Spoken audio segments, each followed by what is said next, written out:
Mi raccomando, con grande sportività, ad accogliere la vittoria al Grigliero 20 2009 della coppia dell'equipaggio della squadra numero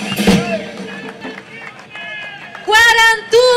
Bernardino Pacchiani e Ugo D'Angelo!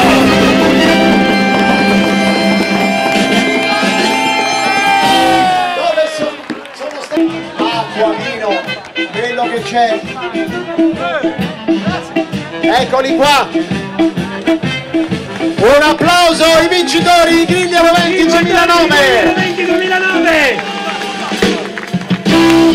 E anche il Kama Sutra abbiamo per festeggiare. Da dove venite, ragazzi? Abruzzo. Dall'Abruzzo, ah che bello. Anche tu? Sì, assolutamente. Da dove precisamente? Chieti, Gissi, provincia di Chieti.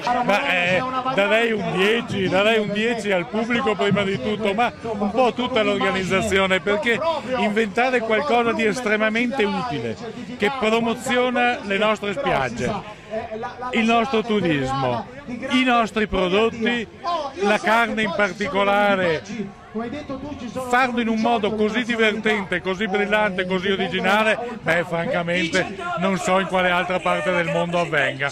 Chi compra prodotti veneti, mi limito, ma non solo, ma che seguono una determinata filiera, una determinata procedura, può essere sicuro di quello che mangia.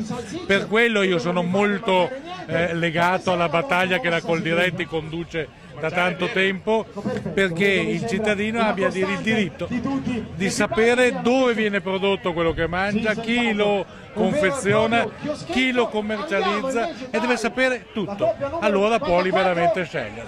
Basta con oli d'oliva, ne cito uno, che non si sa da dove vengono le olive, chi le abbia prodotte e perfino in che modo vengano prodotte. Grigliero 20 2009, grazie a tutti, grazie a Caorle!